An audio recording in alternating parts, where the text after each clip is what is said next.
yo, Kimbo, run that shit back.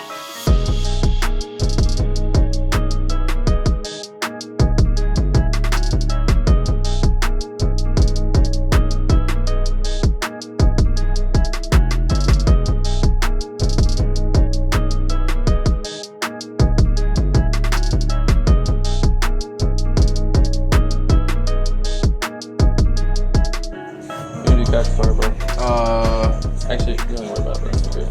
Oh, for real? Yeah, you straight. Appreciate it, man. Yeah, man. Appreciate you. Yeah, I'm trying to trade these on yours. Let them know I trade in. See what I trade in, man. Got the bread 13. Bread 13, 30 bread. Sir. Columbia Fours. You size Man, I like those, man, but they not my size. I really like those. PSGs. John's is hard. Y'all need to come here, man. Good stuff. Alright, you guys tuned in with Kicks on the Fly. We got your man Adam here. What's up, y'all? Part owner of Colakicks, and you guys originally started in Columbia, right? Correct. Columbia, South Carolina. 2017, September. Yeah, that's when you guys opened up the store? The first store ever. Yeah, it was. I opened the Instagram account probably like early 2017. I was just reselling while I was in school, like out of my dorm and stuff. And then Josh, my business partner, he's not here right now. He's in Columbia running the store there. But he moved in with me. I started selling him some shoes and stuff, and he was reselling them. And we were looking around and asked a couple stores that do what we do if they would hire us and stuff, and they weren't interested in us and everything. So we were like, well, all right. I had about 40 pair of shoes. Josh had a couple of shoes and a little bit more cash. We combined everything. Found a small little shop in Columbia on Rosewood. Yeah. It's like 900 square feet. It was tiny. But we had like 56 shoes a day we started like 3 years ago. And just took a little risk and paid off. It's crazy. Now we got a store in Columbia that's 5,600 square feet. We got a store here in Charleston. It's 3,000 square feet.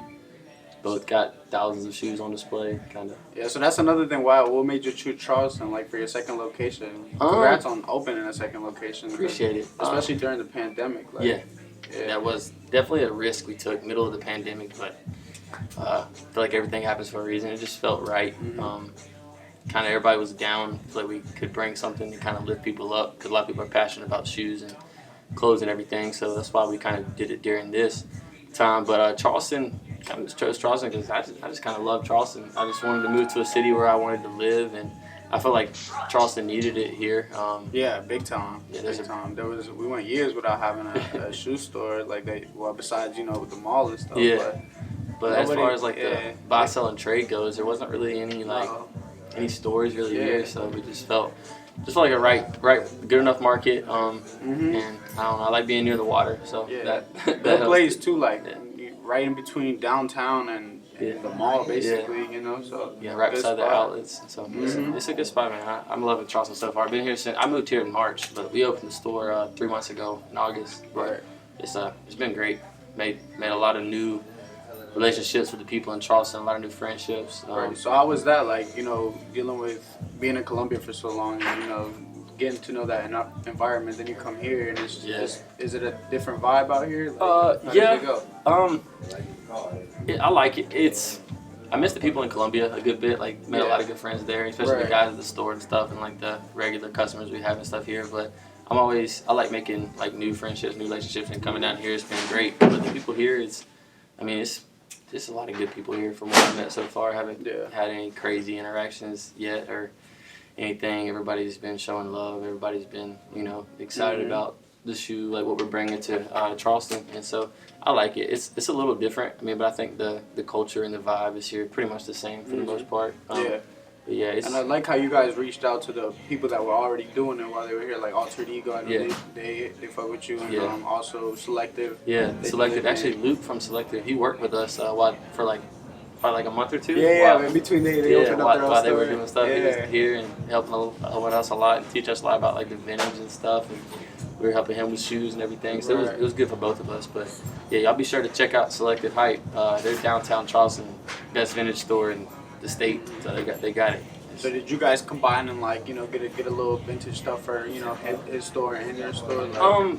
Not really. He kind of just like he was just like really working here and like just helping us like buy and stuff and kind of like doing prices and stuff. But I mean, he'll come by here sometimes and bring shoes and trade them for shirts, and I'll come by there sometimes. Or Spencer and we'll go by there and just support business and trade. Good environment. Yeah, exactly. It's good. Everybody thinks like, oh, there's another store opening up. There's gonna be competition and stuff, and it's really just like it's not competition. Yeah. Like, everybody's got feet. You work together. It's no need for some beef or anything. It's chill.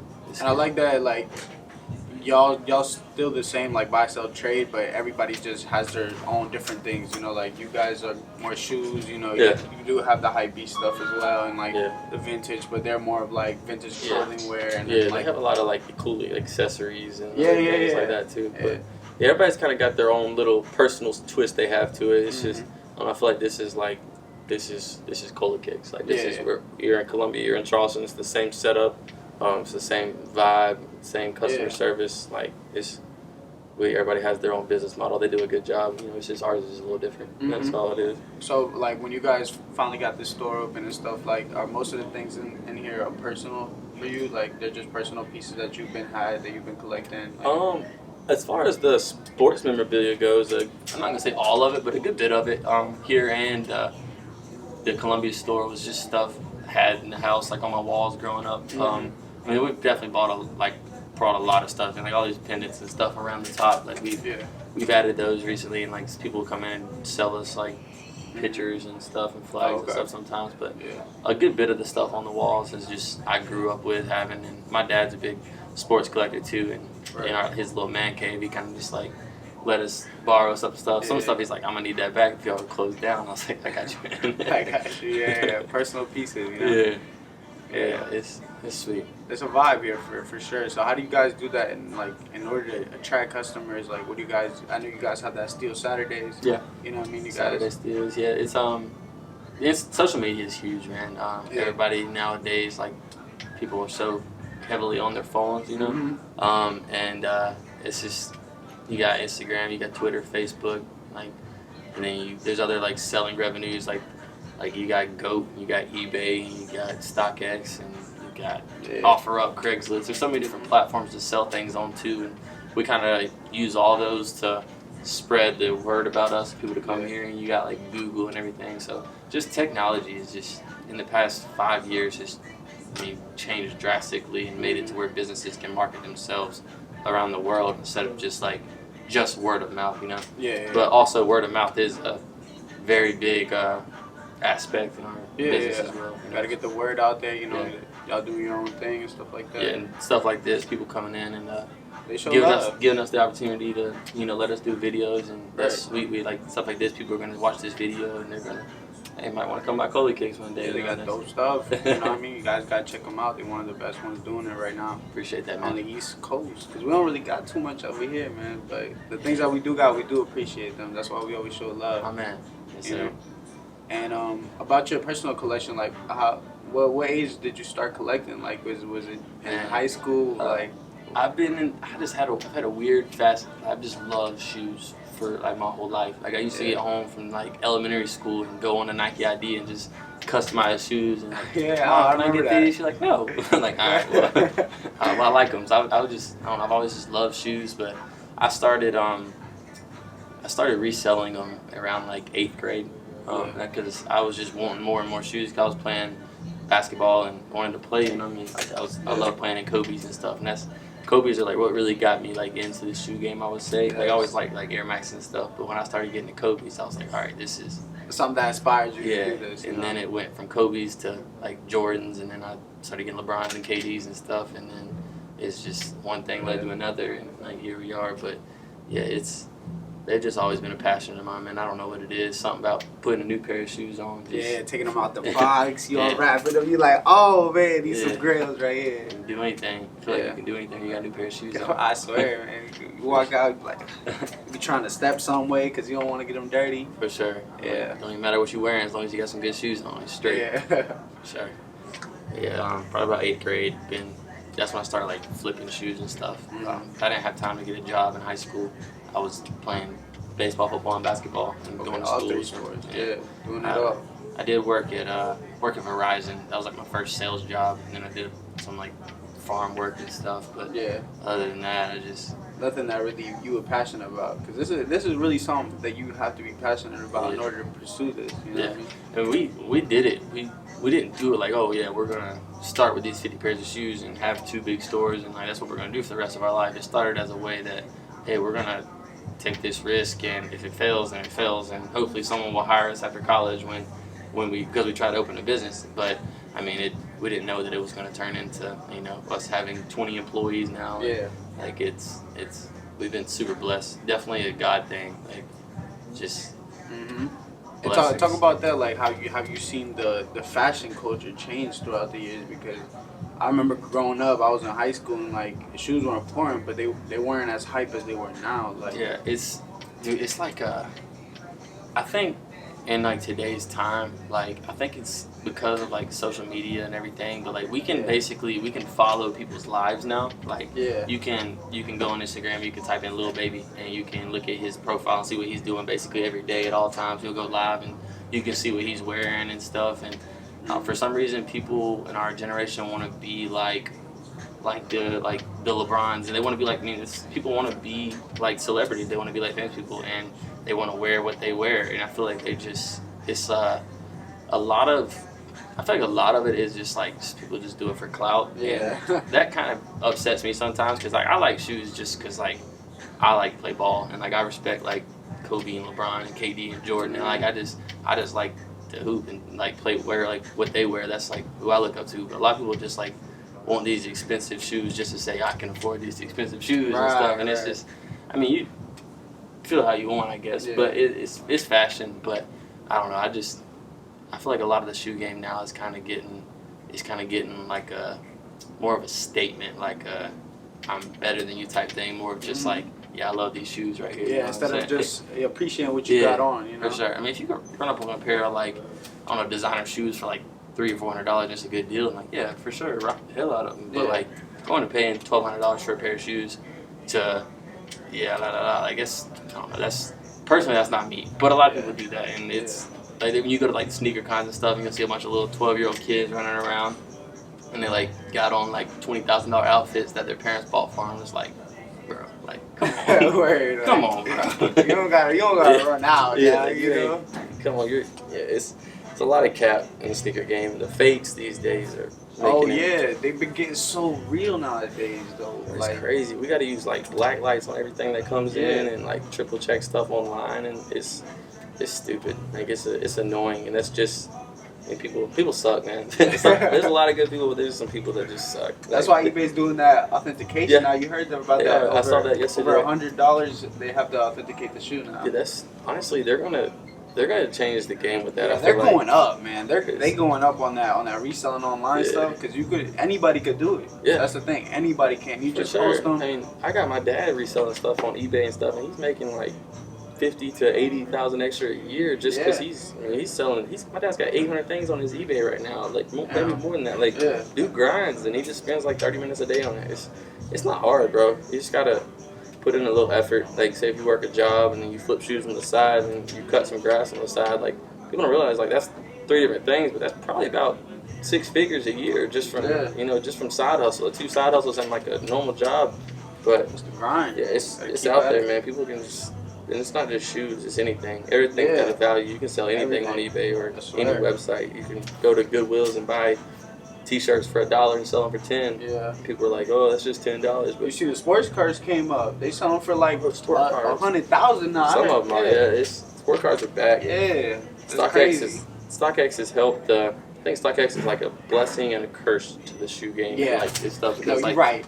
You're right. Because it made it available for like everything. Like there's a price like showing like what everything's worth. Like, but it's also like if you see something that's $500, you go to check out, it's gonna be like $650, and it's gonna take a month to get here, and it might be fake. That's just like I don't know. I feel like they don't do a very good job of authenticating stuff. Like I've seen we've had like 20 plus fakes from StockX come in. It's just really I definitely would prefer GOAT over StockX if I were y'all, but Okay, you Yeah. heard it from him himself. Go check it out. If you ever get anything, you can bring it by here. We'll legit check it for free as well. So. All right. Yeah, in Cola, you guys have like a cleaning service as well, Yeah, right? we do it here too. We do deep cleans and stuff there, but in Cola Okay. we do like the like re-icing. full, the full restoration. Yeah. Yo, I haven't heard of that in years, man. Yeah. I'm talking about since I was in high school, and they were talking about re-icing shoes. I was like, re-icing shoes? What is that? And they're like the ice on the bottom of the shoe. We could Used to turn have to that take back. them outside and put them in the sunlight. Yeah. Now we got a machine there that kind of like does it for us. So yeah.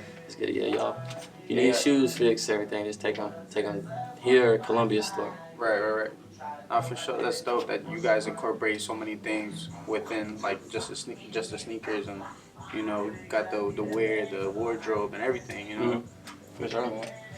For That's sure. dope. And how has the pandemic like really affected business lately? Like, have you seen increases in shipping or like less people coming in? Our online sales, so like here we just been open for like 3 months, so like not a lot of people know about us here in Charleston yet. I'm not gonna say like no one does. Good bit of people do, but also a bit of people don't.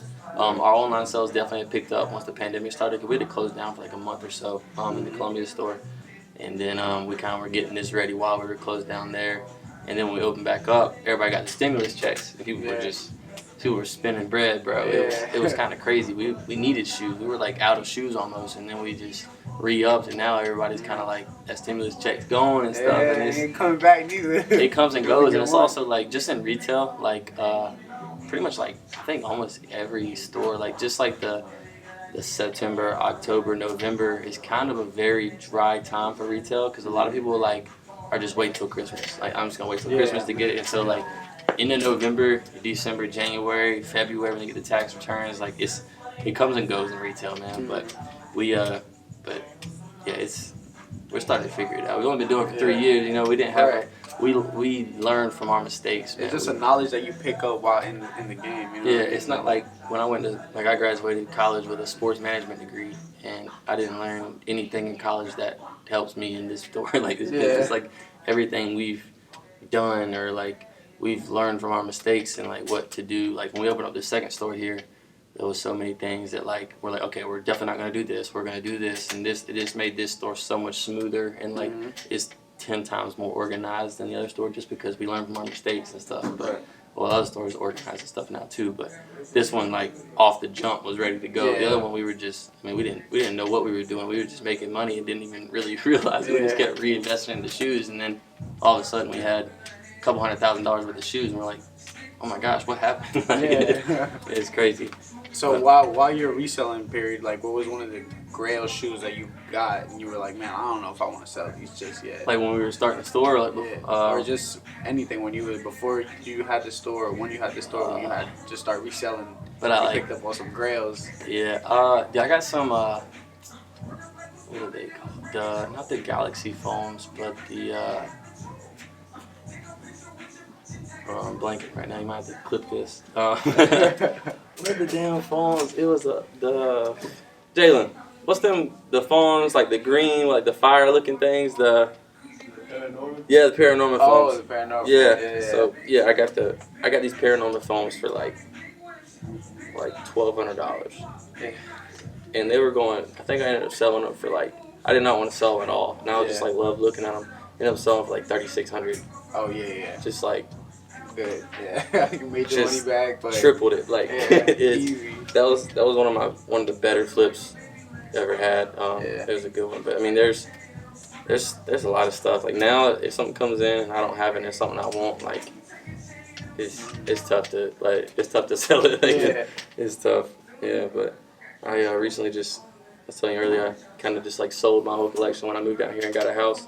Yeah. And now just kind of been like building it back up, getting the collection back right now again. So kind of exciting, just copping some new stuff, some older stuff. Just picked up the Oregon 3s. That's like the grail. That's my grail. I got it now. So that's like. Any SB grails? I just got. You know the SB game came back quick. It did. I mean, I got the Chunky Dunkies and a couple of the Grateful Deads. I still need the orange pair. I got the other two. You got the orange. Yeah. But I'm trying to think what else I like. You got the Travis Scott SB. I hold those hard. I got the hoodie but no shoes. Yeah, I got every other Travis Scott. I just don't have the SBs. I just don't feel like spending $2,000 on them. It's not like it's just because I could have had them for like $800 at one time and I didn't, and now they're at $2,000, and I just can't bring myself to just justify spending $2,000 when I could have had them for $8. It just makes me sick thinking about it. So I think I'm just gonna have to let them go unless a dude brings a pair in here. Like, I'm just gonna wait till a used pair comes in and I get it for a good price and that'll make me feel better. But I can't spend that dead stock price on it right now. It's not worth it to me. Not even a money thing. It's just like a principle of it. Yeah. So about like, how do you guys do inventory? Like, when are you guys getting them on the drop, or is it mainly just people coming in and like getting them when they got it? And so we're not, because we're a buy sell and trade. We can't have like a contract with Adidas or Nike or anything because we sell used stuff. Because you can't like get like APB and Finish Line and Foot Locker and Foot Action, all those stores. Like all they have is brand new stuff because they get it shipped in. Like we could do that too. We just couldn't. We couldn't be buy, sell, and trade. So it'll kind of defeat the purpose of our whole business model. So like everything we get in here is just brought in from the public. People get their shoes for retail, and they come in here and we pay them more, and then we sell them for a little more.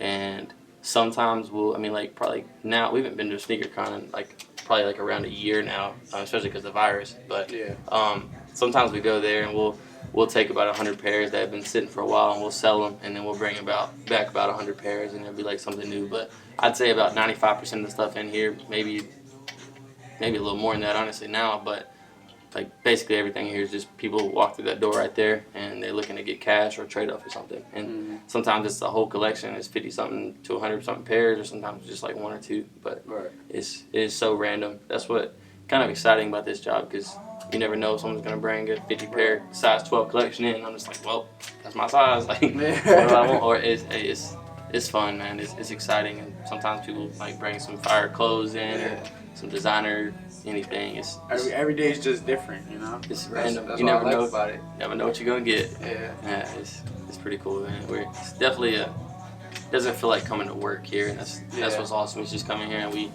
everybody here, we're like a family now. Like they're like my best friends and stuff, and like we're all at the same age, so it doesn't really feel like I'm like even like their boss. It's just like we're all like just friends, and we have the same common goal, and just serve others, love others, and just try to make a couple dollars while doing it. I feel that. It's good. And a lot of people they go out throughout their days and their weeks and stuff, and a lot of people don't like have like any like positive interactions in their life. They like some people are down. You never know what someone's going through. So when you come through here, no matter what, like anybody here is always they're gonna like we don't care. Like shoes sell themselves. We're not trying to sell you shoes or anything. We're coming. I want you to come in here and become my friend. We want to build relationships. We want to help you if you need anything. Like if you need to talk about anything, you come here and just chop it up, man. If you want to debate sports or something, or just come in here just to chill out for a couple hours, you don't gotta buy anything. Just come hang out. Like it's a cool team. Everybody here, it really is. Everybody here is really cool. Everybody's down to earth. Everybody just gets it. It's you ain't gotta be an asshole to make money. It's just show love, bro. That's what got us here to where we are today. There's a lot of people that do what we do, and a lot of people that don't. They haven't been very successful with it. I think what sets us apart is we just love others, bro. No matter what you look like, no matter what you're from, what your religion is, like who you want to vote for, where you like what team you pull for is. You come in here, man. All that's aside, man. It's just we love you, bro. Like we just love, man. It really is, and that's something we take pride in here. That's Colakicks. Yes. So to the young people, man, that want to invest in this career or start something of their own, like give me 3 inspirational phrases for them. And, I don't know, like how to come up, basically. One, take a risk. Nobody ever got rich without taking a risk. No matter what it is. If you're starting a business, like you can't start a business without taking a risk. One, you got to take a risk. 2, like I was just saying, love others. And 3, work hard. And if it's something you're passionate about, so if you take a risk with something you're passionate about, you love others while doing it, and you work hard, and you're still not successful, then like I don't know what to tell you. Like I just don't think it could happen. Like I think if you work as hard, like that's the thing about like America. Like no matter what's going on with like our government stuff, like it's some messed up stuff both sides and everything. But we're not gonna get into that. But you got opportunity here. Yeah. No matter what you look like or anything, you got opportunity to be successful. And if you work every single day with the mindset that like if you work as hard as like with the mindset that like you gotta breathe, like I need to work as hard like if I want to breathe, I guess. Like you're gonna breathe, or otherwise you're gonna be successful. You know what I'm saying? Yeah, Yeah. you gotta get on that grind, man. Yeah, it's out there. It's out there. It's not just shoes. It's not just clothes. You got people selling cars, boats. Everything gets sold. You know, it's just you don't even have to be in sales. You can go be in construction. Or you can go be a doctor, or a lawyer, whatever. If you work hard and you treat people the way you want to be treated, you're gonna be successful. That's in anything. Like with you in this video, like you go to any store and like you do like you prepare for it, and you know you're nice, like you just be yourself. You got a vibe that people are gonna want to like. People are gonna listen to you. People want it. People are gonna want to talk to you, and like they're gonna give you the opportunity. And it's how hard are you willing to work for it to be successful? You know, are you willing to drive across the country to every single shoe store and get a video? You see it, man. I'll go fly in 2 weeks. Yeah, going out to Cali, man. During the pandemic now, y'all hear that? Risking it. Yeah. Wear your mask. But it's Colakicks blessed me. I got a Nike one, man. For sure. Joyce fire. 10 beans. $10. 10 beans. Y'all better come get you one. Yeah, but it's just work hard, man. Love others and see where you're at in the year. All right, cool, man. Just see where you're at in the year. Don't give up on it. Like when we opened up our at the store, like a small store in Columbia, it was a whole week where we didn't, like 2 or 3 weeks in. There was a whole week that went by that we did not sell one pair of shoes, and we were like, bro, like what are we doing? Like is this really worth our time? Because like we're taking 15 hours of school, working 60 hours a week, and we're not selling a single shoe. Like those days where not one person walked through the door and we're like, all right, well, you get really nice on the door basketball goal, but like other than that, like what are you doing? You know, like It just tough, felt like it was kind of wasting time, but at the end of the day, you pushed out, you made it through, and Stick look through, where you're yes. at now. Exactly. You know? It's been what, 2-3 years since you started? 3 years, like 3 years and a month. Yeah. Wow. Got 2 stores now. One opened during the pandemic, and number 3 on its way.